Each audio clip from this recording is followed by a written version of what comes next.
This is Cab Class with Gary, Mark and Sean. And we're asking, are you a classy cabbie or a dirty old dog?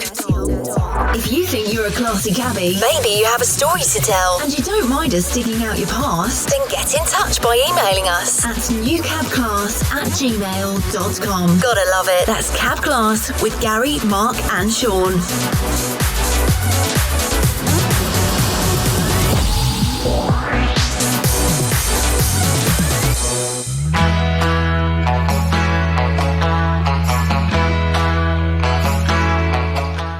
Hello everyone and welcome to Cab Class, the brand new podcast where we talk to London's favourite taxi drivers. We'll find out a bit about their history and of course if they're a classy cabbie or a dirty dog.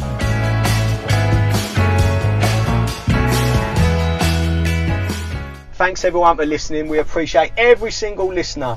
All this positive feedback we've been getting has been brilliant. Honestly, we've got such big heads at the minute.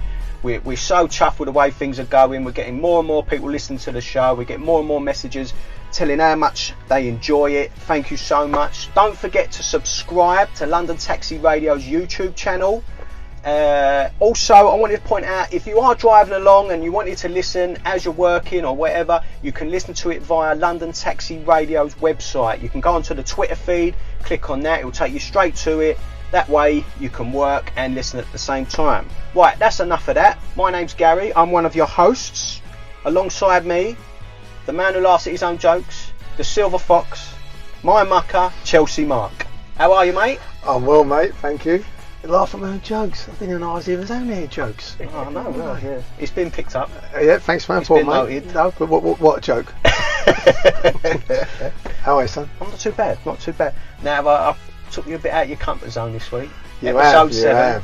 You have. I mean, just quickly on my mum. You know, my mum fell in love with Ross. Oh, yeah. Oh, she's lost Ross. He's gone. He's already gone, but Tony. Yeah, Tony, she got Tony mad. Tony mad, she is. It's unreal. She is so fickle.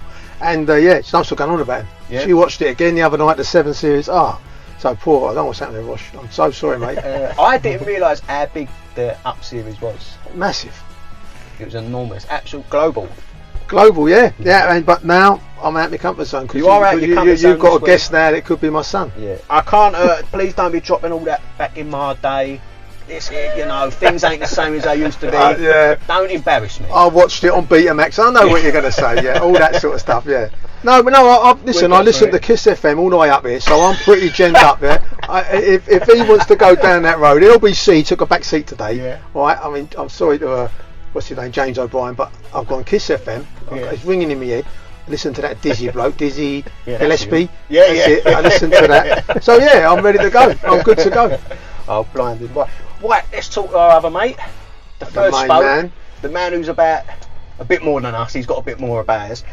Sean, can you tell us a bit about the court case, where we're at? I think a lot of people at the minute were a little bit miffed of where we're at this moment in time, what we can do, what we can't do, where we are going forward. Well, no news is good news. Yeah. TfL was granted a stay of leave for 21 days, and I think they have about another week or so before they need to submit an application to the appellate court. Now, you've got to remember that this isn't an appeal. They've got to submit this application to the Court of Appeal, and the judges there will decide if there's grounds for an appeal. So effectively, they will take a look at the decisions of Justice Lang and determine whether she applied the law correctly. Now, the way I see it, Justice Lang took an awful long time to deliberate, and her verdict on the street space schemes, the interim guidance to the local authorities, and the Bishopgate bus corridor was conclusive and very decisive. So I think the challenges there facing TfL are insurmountable. Now, I know I can be a little bit one-sided in my mindset. I know that I surround myself with confirmation bias, and the judicial system itself can throw up a few surprises, can't it? But nevertheless, I think the challenges for TfL are too great. I don't think they will get their application past the gatekeeper. I think it will be denied, but because of the situation, never say never. Oh, it's an appeal just to appeal, is that correct? Well, I'll just quickly give you the tail of the tape and we'll round this up because we have a very exciting guest here today. But TfL need to prove that the decisions they made were evidence driven, that they weren't based on conjecture, and we all know that this came about through a consensus amongst mates. So you can forget that. They also need to show that they showed due regard to the public sector equality duty, so that disabled people and the elderly can move around freely and easily. Well, we know that there are sections of the bus gate that we can't even drop our passengers. So that's a fail. Forget that. They need to show that they gave consideration to the legitimate expectation of taxi drivers to be able to use these roads and ply for hire. They also need to prove that taxis are not a form of public transport. Well, given the regulatory framework that defines us, good luck with that, because they're not going to be able to do it. And finally, they need to show that they didn't hijack COVID, effectively using it as a Trojan horse to rush these schemes through, effectively running roughshod over the democratic right of people to have their say, and bypassing the usual scrutinising processes that would ordinarily be put in place when making decisions about a major transport or infrastructure change. They need to demonstrate all of this.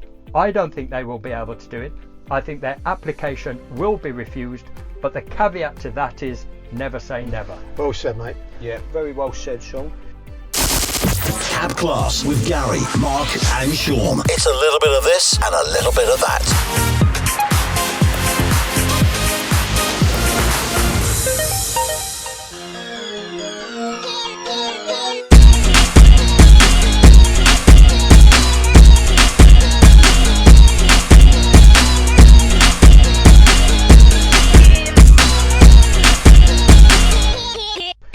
Right, let's talk to the man that we're here for.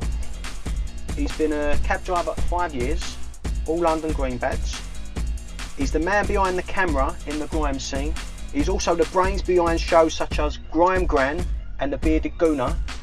I'd like everyone to put their hands together for Roony Risky Roadz. Hello, mate. Hello, mate. You alright? How are you? Alright, mate. All good. Ironic, isn't it? Risky Roadz is the name, and then I'm in a cab. I know, yeah. Yeah, that came first. Yeah, that's it. Brilliant. Thanks for coming, mate. Really Thanks for appreciate having it. me. I appreciate it. Now, as if these two are staring blankly at you, don't worry. They'll cotton on, they'll be away. I mind you, Sean's a bit of a dark horse. He wouldn't be surprised me if he knew a bit about it. Well, we've liaisoned before, haven't we? Yeah. Briefly, we did a great thing. Well, he organised it through Island Disc Records that we would introduce Sean Paul the singer, and because I'm the original Sean Paul. Yeah, because I'm the original Sean Paul, yeah. it was a great honour to do it. But it was arranged through Risky Roadz Ruder, yeah. There you go, yeah. You know? Just give me the light. Broke up. Yeah. Me and you go back a long way, haven't we? Yeah, me and Roony go back. I think we first met over the Arsenal when it ran. Another Gooner. What are you doing now? Top Gooner. It must be His the brother's last. got the Top Gooner show on there. Is this the last Arsenal fan left? It's got to be. Every week's a Gooner. It's the best team in The best London. team about, that's it, isn't it? We're everywhere. We're London's team. Hey, don't tell me he ain't going to be from Bethnal Green, is he? He is. Oh, well, we're working through Bethnal Green first, then we're going to start hitting other postcodes. Yeah, that's good of you. Yeah, so there's only 1 or 2 people left in Bethnal Green. Yeah, it'd just be the wife and one of the kids, and then that's it. Then. I'm Essex guy though, so he gets a bit of a... Oh, right, okay. He's a smart one. He's got out. Right. All right, Ron. What we'd love to talk to you about is we know you're from Bethnal Green. Yeah. Where did the journey start to where you are today with the music? How you got into it? What was the progression, if you don't like? For me, it was like I started off DJing. I always loved music as a kid. So when you left school, what did you first do? Well, when was you in? I was still in school when I started DJing. Like, so basically, about 14, one of my mates got a pair of decks, Ryan, and then I see him with the decks, so I got a pair of decks. Used to go down to a record shop called Rhythm Division. It was in Roman, and used to buy all my vinyl in there. Started DJing, done a few big. So what music was this? This was like old school garage. Yeah. So like old school Luther garage Vandross, stuff like that. Yeah, that's it. I'm with you, yeah. So we had all the vinyls out, and And what year would this have been? cool. Giving your age away. 2000 and probably, well, I don't even know. Not even 2000, isn't it? No, it would have been 95 or 2000, that sort of age.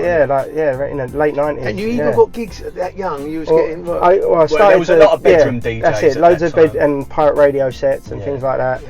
And then I started to do, when I got old enough, started to do a few club things. And one of the last things I'd done, I done a warm-up set for EZ. a massive. Right. For those who don't know, DJ, EZ is the boss. the daddy. Yeah. He's the top DJ in garage, probably in the world. He is, yeah. And I've done a. But you've done it the old-fashioned way, haven't you? Because this was before internet radio. That's it. Yeah. YouTube and all that stuff didn't exist when I started.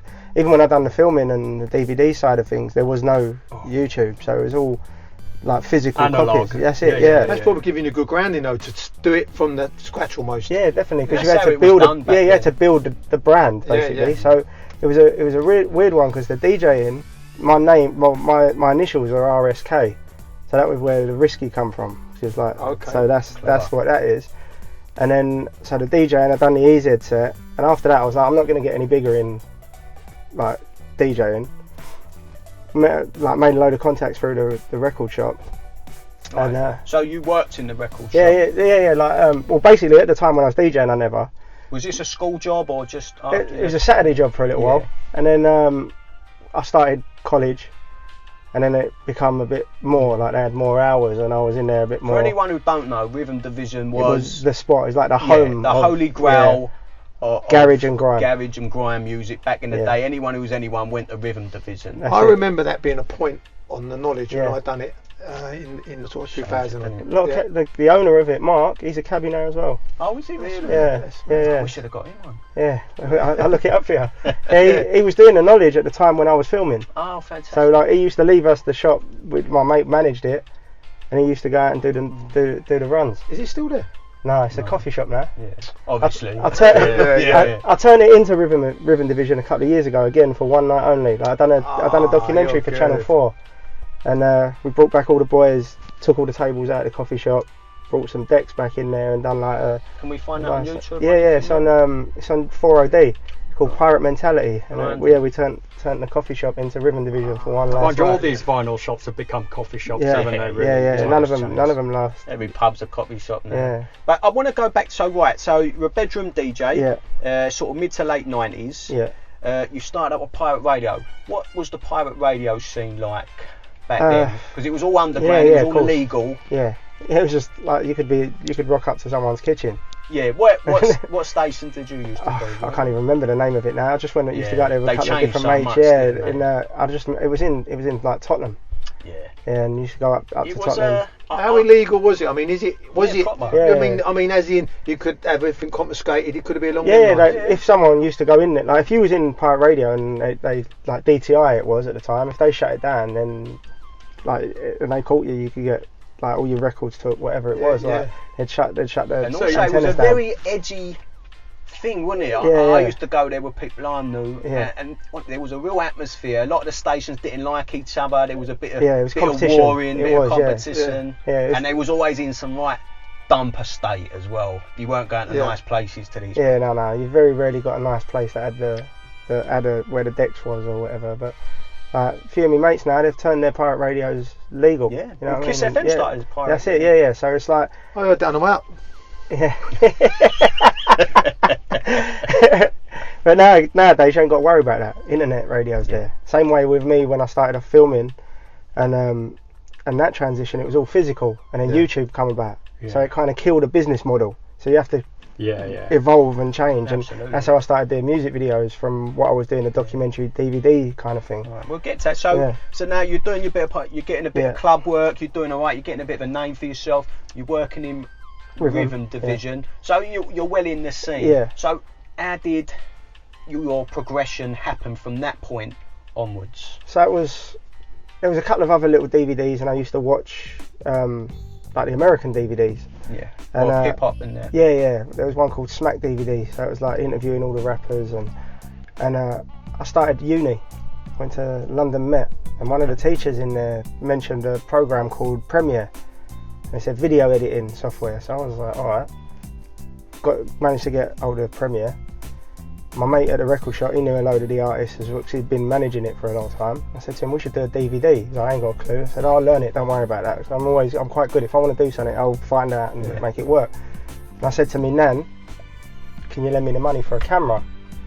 And she said, we're just touching who your nan is? Grime Gran. Grime Gran. Yeah. Everyone knows Grime. Guys, please.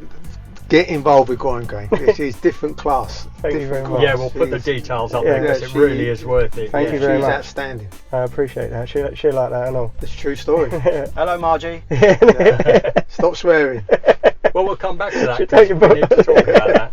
Sorry, mate. Yeah, so I phoned her up and I said, like, Nan, can you lend me some money for a camera?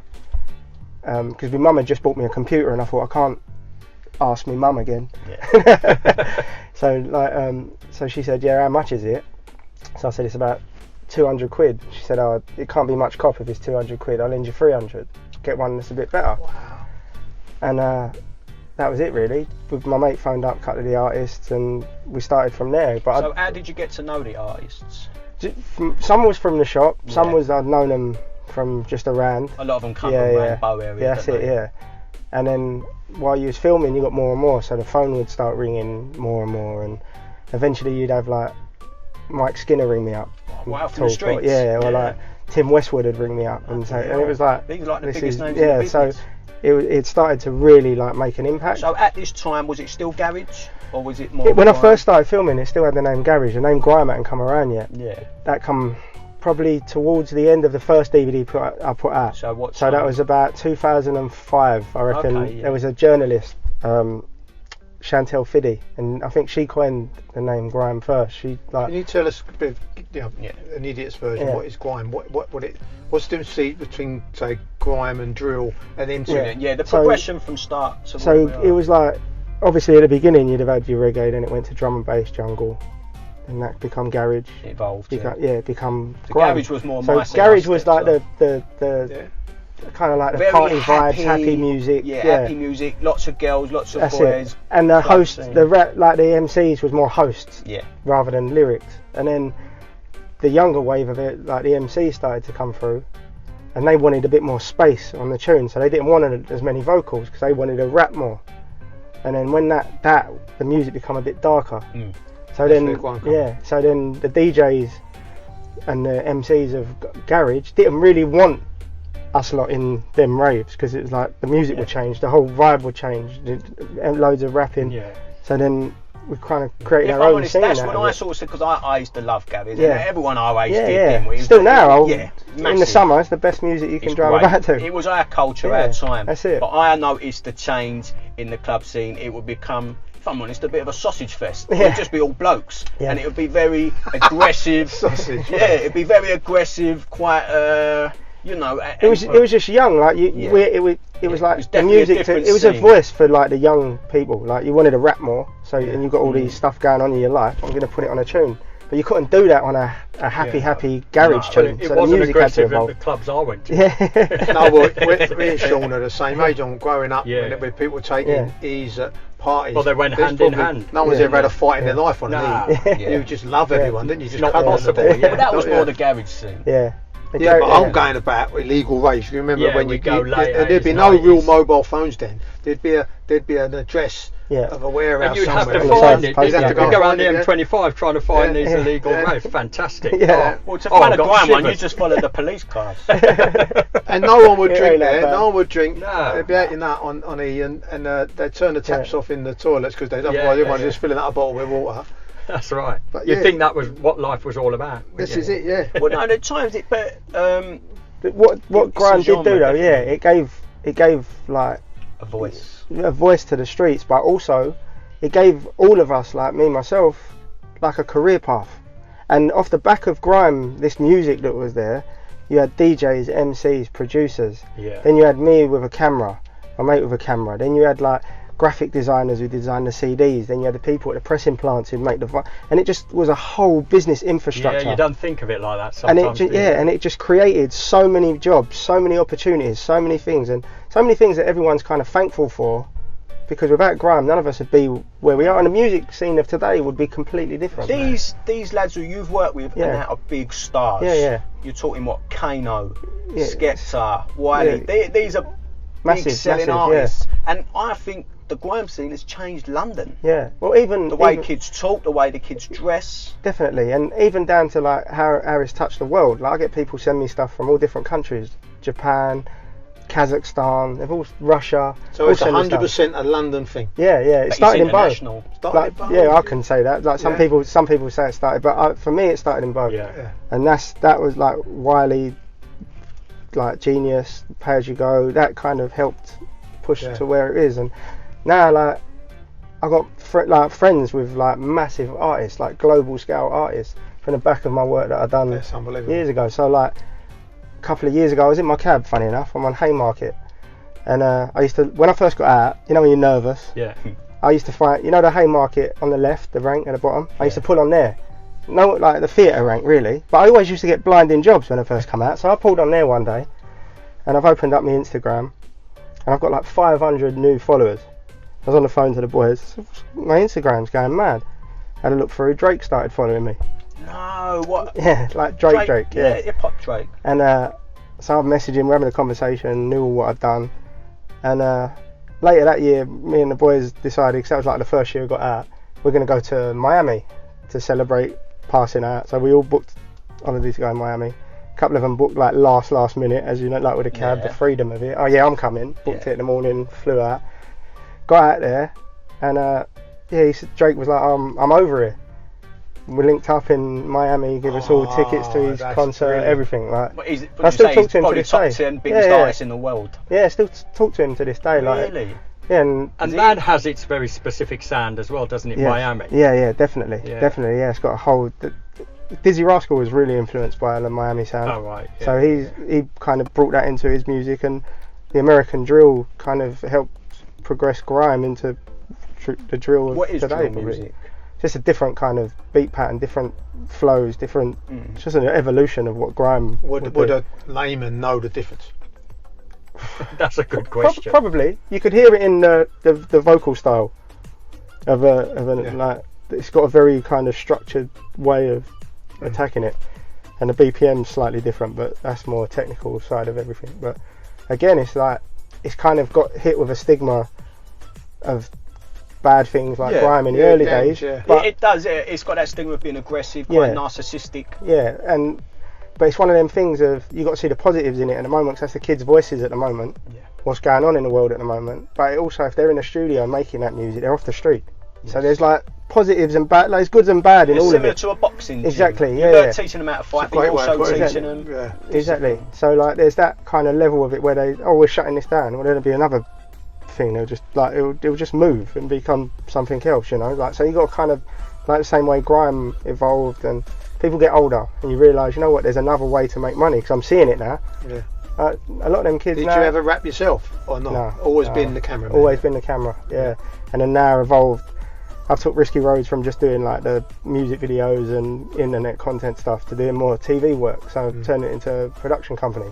So now I don't even really hold a camera. I'll bring someone in to do that. So I'll come up with an idea and then put it into play and let them go and do it. Yeah. And that's like, don't get me wrong. Certain times I'll do bits like done a Nike advert last year, and I've done that, but I still brought camera people in. So you just have to evolve. Same way with a cab, you know, like the way you work, you have to change it and evolve it to adapt. As the pandemic affected work, sorry, Gary. You know what? It's done me in a way. It's done me a favour, because at that first lockdown, no one went anywhere, did they? No one really knew what was going on, and you're just stuck in. And it gave me time to take, because as everyone knows, in a cab, a blessing and a curse to freedom. Yeah. The money's there, so you're out, you're chasing it. Yeah. If I'm not in the cab, I feel guilty. One way or the other. Yeah, I feel guilty. Oh, I should be at work. Why not at work? So that was like, sit yourself down, done all my website, worked out where I want to take, and that was where it was like, you know what, I want to do this production company thing properly now. Like, rather than just getting the content. That time before, exactly, because you're always chasing. Oh, I should be at work. I should be at work. Well, I've now worked on that side of things, and it's benefited me. I've had quite a bit of work come through, and I've built up my contact book with like commissioners of all the different channels and things like that. So in a way, it's been a blessing. But you miss going to Sapori or whatever and meeting the boys and having a little drive around. But listen, you have to take the time as it comes. Exactly. You know, but it was that breathing space, and it's gave me that thing of, when this does go back to normal, I need to balance my time well and maybe not get in the cab as much. Like I've survived without being in it. I think this pandemic has showed us all we can't rest on our laurels. Exactly. you know, you've got to think a little bit outside the box sometimes. Yeah. I know it's easy to sit here and say it, but Exactly, it has shown. and we've all kind of managed. Yeah, absolutely. Like, you might have had to change up a little bit with so you haven't got to go and do a 20-hour stint or exactly. a 16-hour you stint know now, you 6 haven't days got to a week. go and do X amount a day. You can drop. You can live on less. You can have a better work-life balance. You haven't got to work 16 hours a day. Do you think I'll have to work more than 3 hours a day when we go back? I'm hoping when it opens up again, it's like Christmas every day for about 6 months. Right. Like everyone's just out. Well, you know, every single Arab's gonna come to London. Surely they've got their place, their bolt holes to open up again, haven't they? And it's gonna be mental. I reckon when the tourists come over, it's gonna be mental. Well, I don't know the Arabs. They'll do what they always do. When they'll sit in their coffee shops, won't they? We need the club scene to come back. That's it. That's it. Yeah, the club scene. A lot of my friends artists, they're missing live bad because like nowadays, like again, the evolution of the music scene, they don't really get paid much off of streams. Streams are so minimal. You've got to have millions and millions of streams before it gives you any sign of money back. Yeah. So live is their big way of making money, and the labels are probably feeling it a lot as well because they was investing in people to go and do these shows because now some of the young kids, they can come through and they do a video and it hits millions of views. They've got a big fan base. They do a show and then it goes and then everyone's making money. Now that part of it's been taken out, so it's kind of, in a way, it could end up affecting the way the streaming platforms work. Yeah. Because a lot of artists, if it carried on like this for a long time, they'd probably be like, "Oh, I ain't giving it to you. You only pay a certain amount of royalties. I'm going to go somewhere else." But live was their bread and butter. Live was the bread and butter. That was where the main money comes. You can think of when is this going to happen again? A packed club, you know, literally packed. To the rafters. You just can't see it in your head, can you? I know. You can't socially distance in a nightclub. Well, I don't know if you saw the picture a little bit last week. Someone put, I think it was in America. They'd done a concert, but there was bubbles, like plastic bubbles in the crowd. Yeah. It was horrible. Oh. So it was like household bubbles in the crowd. So you've got to stand with your household. You can hear the music coming through. You can see, but you're inside like a plastic bubble. It's weird. The purpose, of course it does. There's no ceiling. You can't. Music is about bringing people together. It is. I said discos, didn't I? Sorry, mate. You ever seen them raves, right? Them raves where they all put like a headset on it, so you all dance to the different music, which is great for me because if you've ever seen me dance, no one knows what's being played. You know what I mean? I'm at another level. I'm like that. You know, dad. They done that a lot last just before all the lockdown, didn't they? In the Natural History Museum. That's right. Yeah, all dancing to something. You don't know what you've got in there. You know, you can switch the channel, can't you? You can have different. So that's an idea you can go with. There you go. I don't want the money for it. So in a short amount of time, you've gone from an handheld camera, you know, shooting sort of very low budget videos, to very high in a very short amount of time. You must be pretty chuffed with yourself. Like it's been, I say about 20 years in the making. Yeah, 20 years. 2004 first picked up a camera. So what was it like in them early days, Roon? Was it? I didn't have a clue what I was doing. Yeah.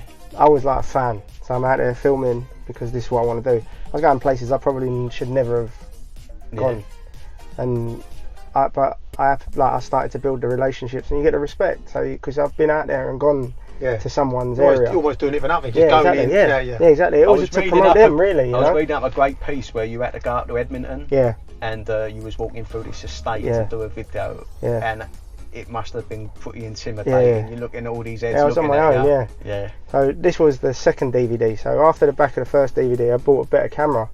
I had quite an expensive camera, and went to this estate in Edmonton, Silver Street. So I got on the Overground from Bethnal Green. My mate who was doing it with me weren't about, and I was like, well, I'm going anyway.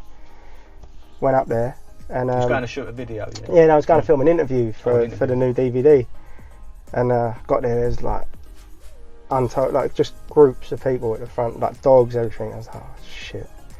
got to the front and when you see that, you know it's going to happen. I know. Yeah. So it's like I know someone's going to say, who are you? What are you doing? And I've gone through and like. And you are like, what are you here for? So I'm going to see Big H. I'm going to see Big H. As soon as I said for the Risky Roadz, it was like, what? That's you. Geezer was like, utmost respect for coming on your own. Yeah. On the train, like I'll take you to him. And then at the end of it, camera. at the end of it, when we finished the interview, he said, no, don't get on the train again, bruv. Like I'll drive you home. And drove me all the way home. Wow. Yeah. So like it was just that.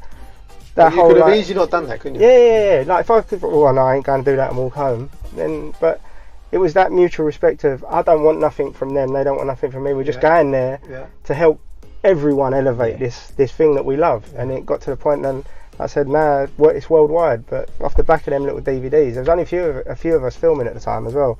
There's me and 2 other DVDs, and they was just a bit before me because they was a bit older. So grime, I mean, it does get a bit of a rough. If you look at a lot of musics like punk, rock and roll, hip hop, at their time they was despised by anyone who wasn't in that genre.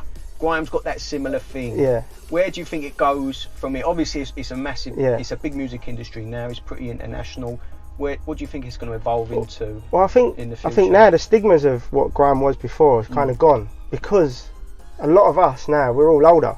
Yeah. And we're in the positions of power that understand families. It. So the ones who, like us lot who had the struggle of doing bits and you get shut down, this don't work, that don't work, whatever. A lot more of us are in them positions. So you'd have people who I knew from Rhythm Division. They might be working at Sony now, or Ireland, or wherever. And so they're in the position, so they understand it and you get it. And the infrastructure and that it's built, it's created the foundation of what UK music is now. A lot of the music scene would not be how it is now without grime.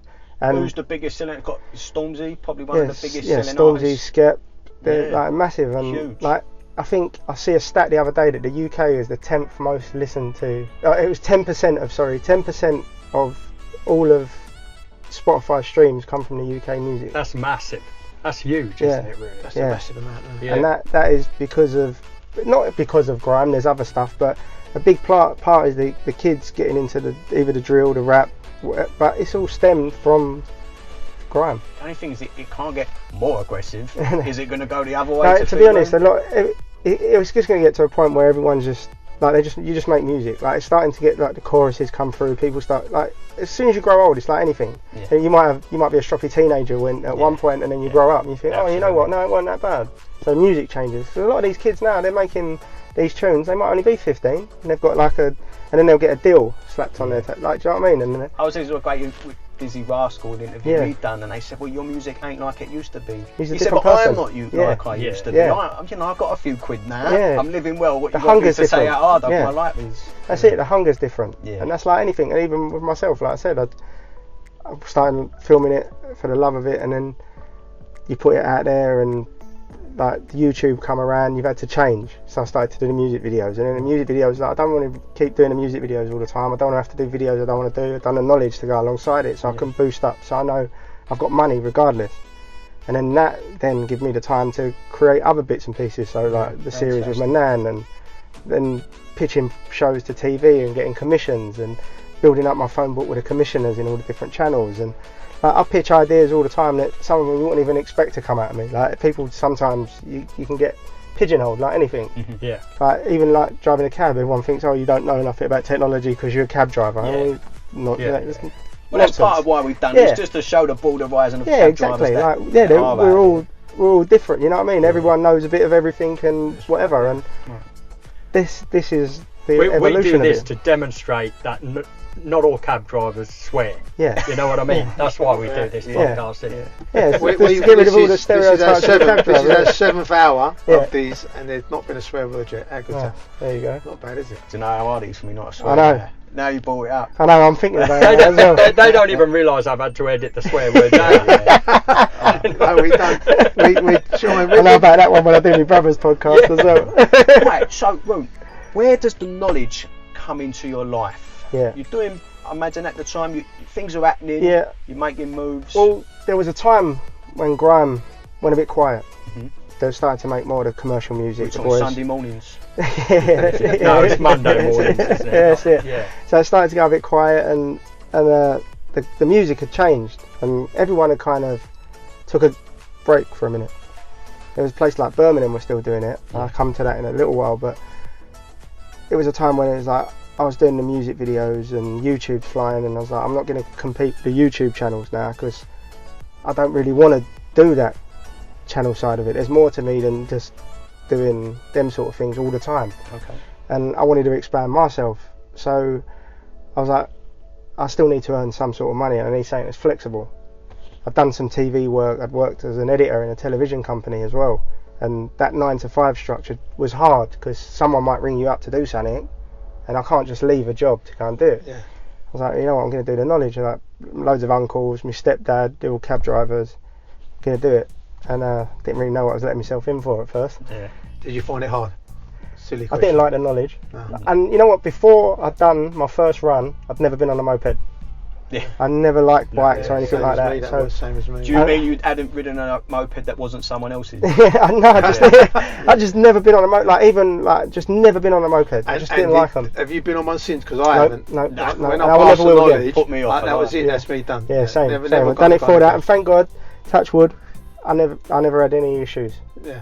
Like, so I was alright. Did you piss the knowledge or swear word? Did you get through the knowledge? I've done it 3 years. I've done a That's good. year and a half full time, year and a half part time. Well done. Thank you very much. It was the hardest thing, and even then, like, I was calling over with people, and one of my call over partners at the time is about my age.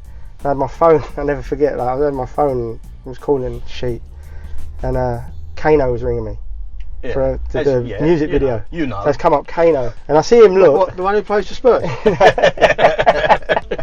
That's the one. And yeah, I see. I'm calling still, and I see him look at my phone. Like, then I think it was someone else rang. It was another name. I just remember Kane because he was and we stopped calling my run. He was like, "Bruns, they've just why is Kano and Thing ringing you?"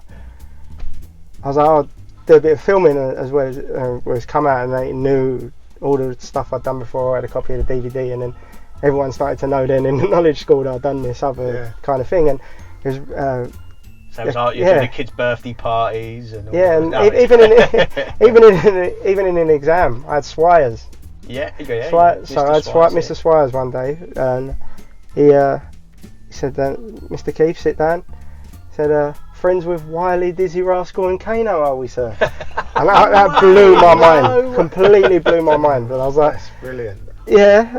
How do you know? And he was like, "It's a risky road out here, isn't it, sir?" And I was just like, I can't believe, like, it just blew, and then the world's so linked. many people have told me how, I mean, I had Swire, how prepared he is for the person. Yeah. And we talked about before about it almost being a job interview, and I love that he had found out about you as a person. That's brilliant. Yeah, that was a surreal moment for me because like them two, they was pretty close together, them two incidences, and it was like that was the moment where the knowledge linked my other life.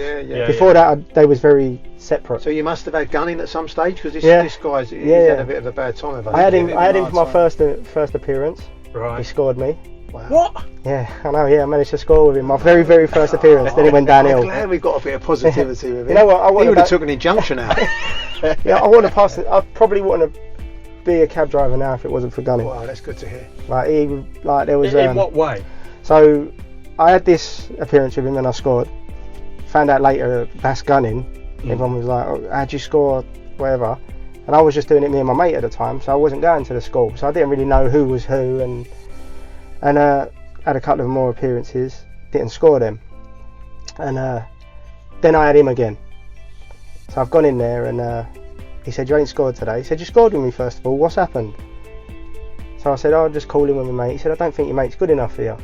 You need to get yourself to the school." He said, "Because I can see the potential in there, you know what you're doing, you know where you're going." He said, "But it's just not, you're just not knowing enough." And he said, "You know the points, it's just linking them. So get yourself to school." He said, "I suggest maybe Knowledge Point on Caledonian Road, or you've got Wizan that's around there. They're two different." And he literally just said to me, "This is what you need to do," and kind of give me a bit of a... And after that, I went and joined Knowledge Point, and the rest is history, really. I've just kind of threw myself into it every day. 12 hours a day studying, on my bike the rest of the hours. So literally that appearance you can really nail down as being a turning point. Yeah, definitely, 100%. And I've always wanted to see him out on the road afterwards to say to him, like, cheers for that. A lot of people have said that. Yeah. Probably for a different reason. Yeah. But yeah, I'd like to see him and say, like, thanks, because for me that was a big turning point. 'Cause I didn't really know about the schools. I didn't know what the actual other side of it was. And now, if I never went to that school, the job would be a very different job. It'd be pretty lonely. Yeah. Because all of your pals that you meet up with, or you have your little conference calls with, they all come from the school. Yeah. and I would probably have hated the job if it wasn't for. Yeah. And I might not have ever got. Oh, I would have done it. It would have took me a lot longer, should I say? Because I'm one of them people. If I start something, I will not stop until I get to where I need to go. Yeah, you come across as driven. I can see how you've done it in 3 years. I can see. Thank you. Yeah. I lived and breathed it. Like the room, my room, I had the table, I had the maps on the walls. Yeah. The boys used to all come round, do the video, and be like, "Well, you got like A to Z's on the walls." I think if you don't go to school, you don't know it, but you see how invaluable it is once you start the school. 100%. Even the little courses, or someone might call something that you never called, and it cuts a whole chunk out, and you're like, "Oh, that becomes your go-to." Yeah. And also with all other knowledge boys you meet, there's all them other eyes on the road, isn't there? Exactly. Whereas if you're doing it on your own, you're literally just seeing it yourself. Yeah. Whereas you could just ask other people, Exactly. Yeah. How do you leave that? You leave it on the left. You leave it on the right. Yeah. That like Google, you can't do it with that. How did your grime mates take you? I call them grime mates. I sound like an old man now. How did they take you when you tell them you was doing the knowledge? Was they supportive? Yeah. You know what? They was just like, you got to do what you got to do. Yeah. Like they knew that I wasn't one of them. Like I wasn't gonna just. I'm quite loyal, should I say, and I'm not gonna do something that I think. Like, and I'm not gonna ask favours of people just to get me into a place. Like I'm very much, I'll work for it and get there on my own. So this was help with that, and they've always, like, the same way I respect what they do, they respect what I've done with this. And if I used to say, like, I've got school, like I've got to go to school in the morning early, so meet me early, they would. Like, so it's like, good. And but like, did everything get put on hold? Because when you do the knowledge, things do have to get put on hold, don't they? For a year and a half, I was like part time, and then I did really like say, like, I throw myself into it. I'm doing it full time unless a massive video come up or an opportunity that was too big to say no, like, and then they might work it around my schedule, so it might be more of a weekend thing. That was another thing as well, I suppose. I don't know if yours was the same, but I got to a point on the knowledge where it kind of takes over, and you get yourself worked up, and I had to say to myself, weekends is for football and other things I want to do. That right towards the end, like 28s, 21s, I had to take that weekend, but then I felt refreshed again for the week. I used to feel guilty if I wasn't doing something. And even after that's the job though, that comes with you, I isn't chucked everything away. I used to sit. It took me for about a month afterwards. I used to sit there think I should be doing something. What am I not doing? I could be calling points now. I could be doing this. I could be doing that. Even like the first job. Like, I had to wait ages for my CRB when I got my badge. Did you come out at that time when everything was up in the air? It was up in the air, and it took you passed, but you weren't allowed to. I weren't allowed to work for about 3 months. No. Yeah, so I'm sitting there, and I forgot the roads. So the first night I got in the cab, someone said whatever, it was only close, like my old street to Commercial Street. I'm like, where am I going? So I had to like say to him, hang on a minute, like I said, I just got out, like, they was like which laughing, is what you're going to be like after the pandemic. Yeah, I know, exactly, but it's a mad old job. You get a few people like recognise me. Oh yeah, I was going to ask that. Coming up, you get recognised much? Yeah, a few people. Like, you could be let someone crossing, they'll look in, then look again, and then keep walking. Like, thumbs up and keep. Have you let your cab life? Do a lot of people know you're a cab driver? Yeah. That's something I'd never. I'd done a documentary recently about Birmingham's grime scene, and in that doc, I'm presenting the doc. Me and a mate of mine, Toby, put it together. We come up with ours. We went out, paid for it to be filmed and all that. And the vehicle to get us to Brum is the cab. Right. And I'm standing by the cab in a lot of it. So the Birmingham grime scene never took a back seat. It carried on. It carried relentless. On. That's it. Okay. Like, they continue to make grime, and they kind of. There's a lot of good music come out of Birmingham. There's some real talent in Birmingham. Seriously? Real talent. Yeah. There's a real like group of talented artists. Like, one of them now, Leisha, she's on Dancing on Ice, so she's took it to a bigger scale. You know Sean's from the Midlands, so you know that. Okay.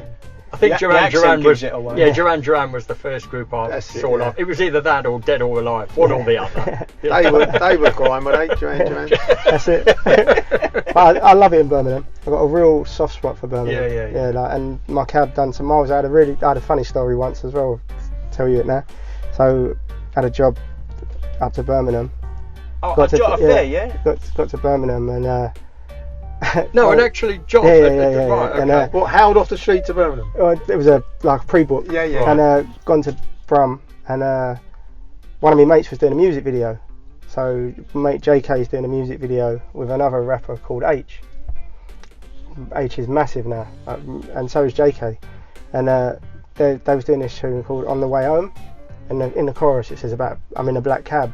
So he was like, come and like let us use your cab. So I was like, so the cab's just dropped off. I was like feeling a bit moody. I don't know what's happening. Like it's not got no power in it. I said I'd come to there and I have to sort it out from there. So got in there, done a bit of the video. They was like, right, I'm gonna jump in, make it look like we're driving. JK's sat in the front. I'm driving it, and the drive shaft of the cab snapped. So I'm stranded in Birmingham. No way. I've had to get a pickup.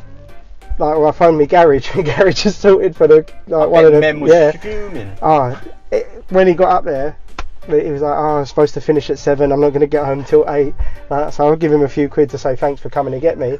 And literally, I was stranded in Brum with a snapped drive shaft. So every time I see that music video, I think, that cab never really got home. I know. You were lucky where it did go. I know, exactly, yeah. But it was just as I'd like rang them to just see what. Whenever I go Brum, I'll ring them and see what they're doing. Just as I rang them, it just started to feel weird. It's like there's no, it feels a bit shaky. I don't know what's going on here. But let me come to you, 'cause it's not far, and I'll sort it out from there. And then literally move forward for the video and the drive shaft. That's a good story. That gets stuck in up in Birmingham.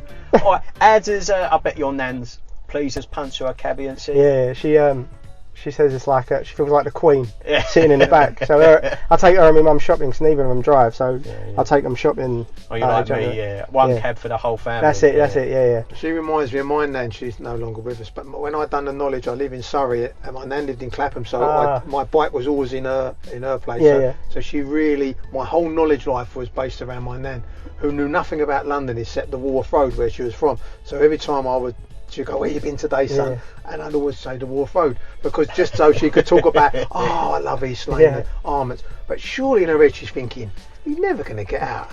He only does Wharf Road. Well, my nan used to call the books for me. That's brilliant. Yeah, I couldn't call with my mum. I tried it with my mum, but we'd end up arguing. I could call with my nan, and there'd be it's like, say like shoot uphill. She'd do like the gun fingers if I got stuck. And I'd be like, oh shit, so it'd stay like little things. So she used to call the say that examination, no, you've got to do the finish. That's it. Right, kick me out if I'd have done that. When you're doing that, when you're doing that to Squire, he knows all about the drill music, and you start doing that. Go, hold on a minute. But she used to call over. So she was a big help with the knowledge? Yeah, my mum and my nan, and without them two I couldn't have done it. They paid for me school and all that. Well, it is your family that gets you through it. Yeah, because all the savings that you have behind you bought your bike with, you've like done all your other bits and pieces, and they pretty much got me through it. Without them helping me, I wouldn't have been able to do it. Tell us how you made your nan famous. How did that start? She's a brilliant character, but where did it come in your head to put her in front of the camera? Well, from years when all the boys used to come around my house, and I've seen the rapport and the banter between them, and the media gives Grime a lot of stick sometimes.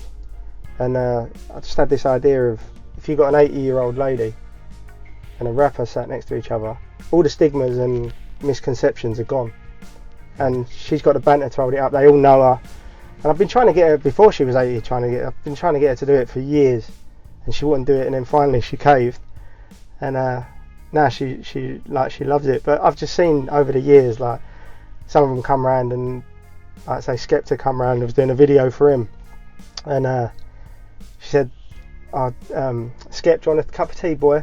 He's like, Nan, you got a fruit tea? And she said, fruit tea, you beep. I remember when you had beep all. And then like just that, and he just folded up. And then we were like, and it's like them sort of things. I was like, you know what? No, I really need to do this. And the respect is unreal, wasn't it? Yeah, and a mate of mine, Louis, he was at a production company at the time, so I had him turn Risky Roadz into a production company, and he see the vision in it as well. And his company, Lemonade Money, we teamed up, and I managed to put a bit of production value behind what it is. Now I shoot them. Well, how spontaneous is it? Because it is filmed like it's a TV program, like a fictional TV program, isn't it? But it's actually real. Yeah. So like, I literally, majority of the artists in the first 2 series Nan knew them, so she knows them, and she has her own thing. So we don't really tell her anything. She just gets on with it. if there's an artist that's new, I'll show her the stuff, but none of the stuff I tell her what to say. She's like off the cuff with it all, and she's very quick. Could write what she says. No. Like she, and you can see the respect and the love that we've got for each other. A mile off. It's phenomenal. Well, it's just the production value behind it. It could be on ITV, couldn't it? So Channel 4 picked it up. E4 picked it up for the second series, and so now like all the ones going forward, my company do it. But without Louis, thanks to Louis, he helped me put it into place, take it from an idea in my head into something that everyone could see, kind of thing. And now Nan does all kinds of stuff. She's done something with my brother the other day for Anthony Joshua. Who's your brother? My brother, Bo. He calls himself Bo the Beard. So he does like football. And he's stuff. quite big on YouTube. Yeah. So this was a really mad one for me. So we got my Nan doing what she's doing. My brother had started to build up his show. So he does a show about like talking football, or the football kit men, talking all the kits and going through that. And then a mate of mine who used to work for Vice become a video guy at Arsenal. And was talking to him, and he loved Nan. So like he kind of started this thing called Gooner React. So like the games are on and the fans watch them. And he said to me, do you reckon Nan and your brother would do it? So I said, yeah. They sat down and done it. And then Arsenal's got me Nan and my brother on it. And seeing the Arsenal like official website and me Nan and my brother's on there, that makes me proper proud. And then like last year, just as like all the COVID stuff was going on, got a phone call from Arsenal. They was bringing the FA Cup, so we had the FA Cup in my Nan's garden, my brother and Martin Keown. So like, so that was like proper proud moments, you know. Did like, you beat Chelsea there? You didn't really have to bring that in, did you? We were going on so well, weren't we? We were flying, weren't we there? I don't like you anymore. I still love you. Look, you've had a smashing career, it sounds like, and it sounds like it's really going places well. I've known you for a long time. I couldn't be more pleased for you, your Nan, your brother, for everyone. You're really doing things. But that takes nothing away from what we're really here about. To find out if you're a classy cabbie or a dirty dog. Go on. I like to think I'm a classy cabbie. Well, do you know what? To be honest, we've not found a dirt. We're too nice to people, weren't we? We've had a couple that you think, you know what? If we had our arms twisted, they was on the edge. Yeah. Have you got a piss bottle? Yeah. Hold on a minute. Hold on a minute. We don't want you to be a dirty dog. You know what I like wearing a pair of jeans and walking into the Barclay or somewhere like that. Hide your bag. And then walk into the test out the toilets at a big hotel. Have you got a favourite hotel toilet? I think we've all got one, the Barclay. Yeah. I like the Intercontinental personally.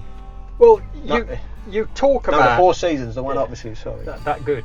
You talk about what, you talk about what you wear. I mean, there's only people like me get away with a pair of chaps in the cab. Is this your usual look when you go out driving cabbies? I can change it up really. If I've done something, like some days it might be a tracksuit. Right.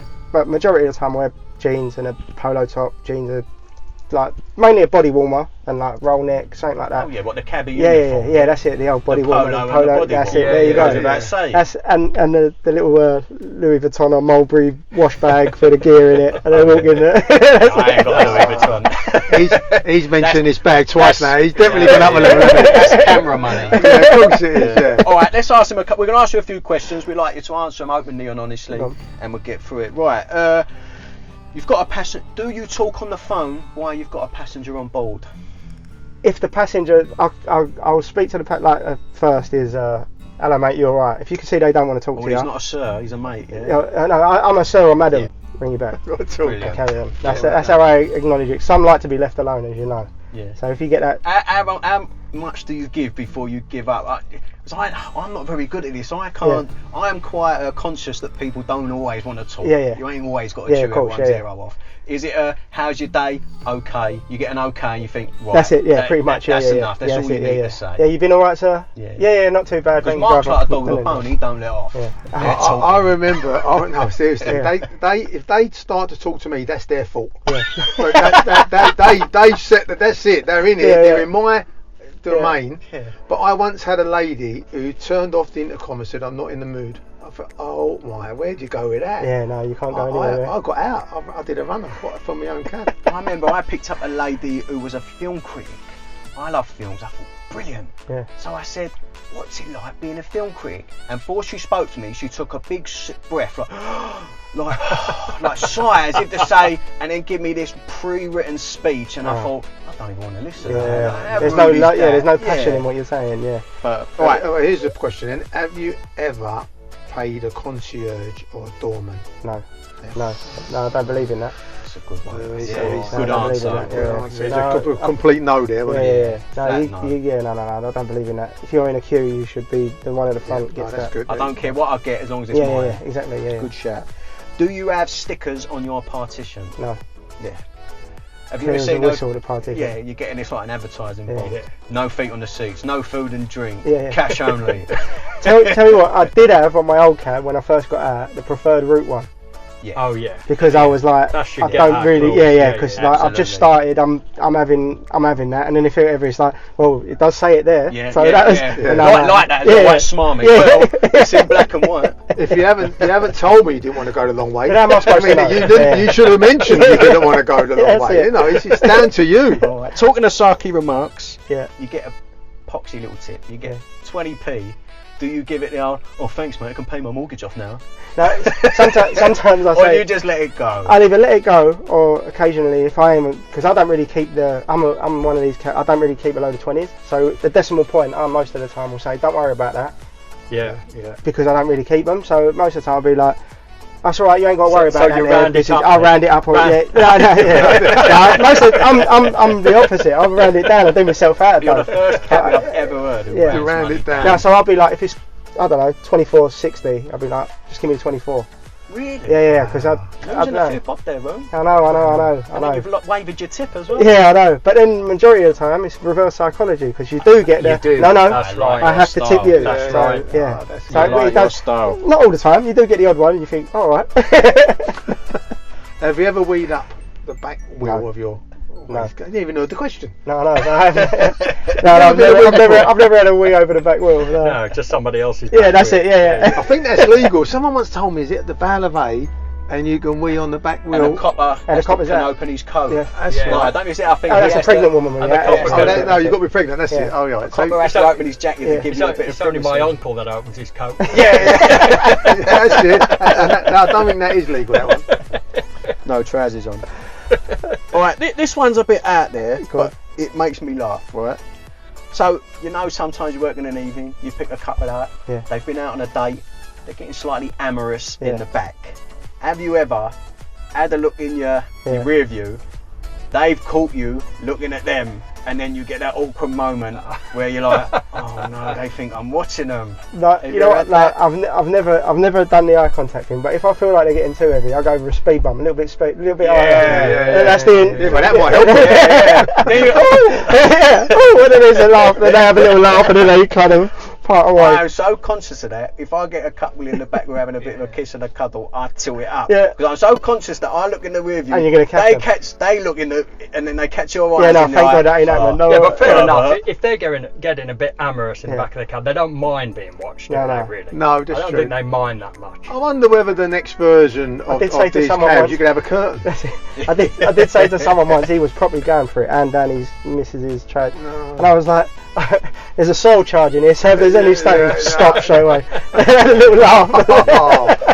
with the cab that you've got, Rory, you've got the electric, Yeah. easy wipe down seats, That's and the it. old material ones, mate. I know. You know what though? My one's got the material-ish. It's like half and half in my So cab. you've almost So I've always gone got all to be the way. careful.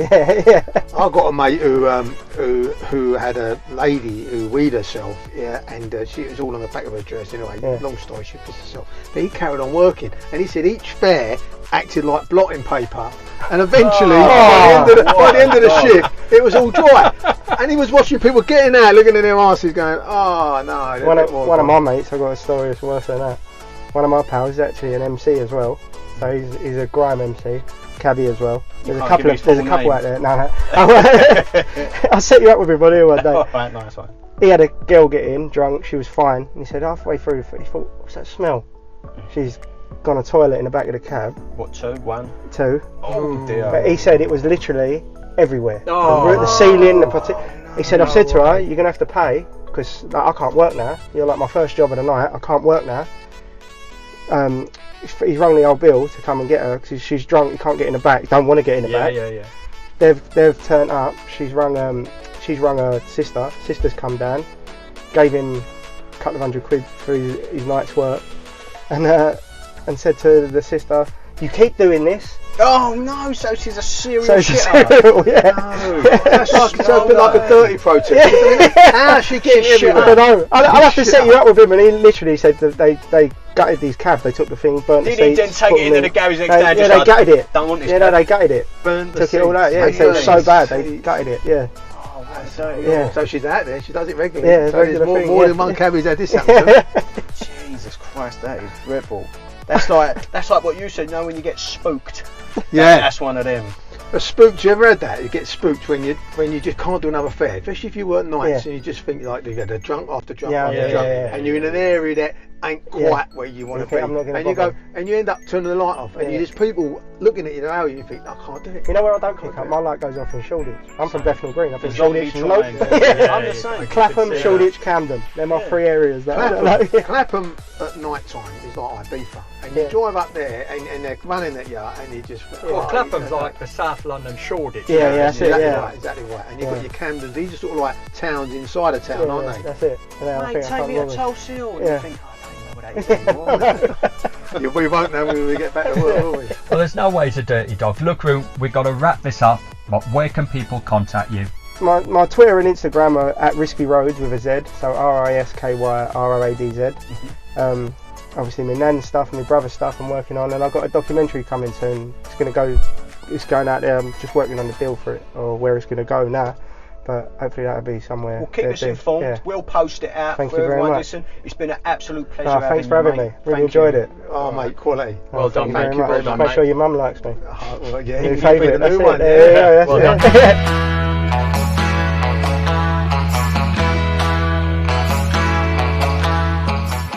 This is Cab Class with Gary, Mark and Sean. And we're asking, are you a classy cabbie or a dirty old dog? If you think you're a classy cabbie, maybe you have a story to tell and you don't mind us digging out your past, then get in touch by emailing us at newcabclass@gmail.com.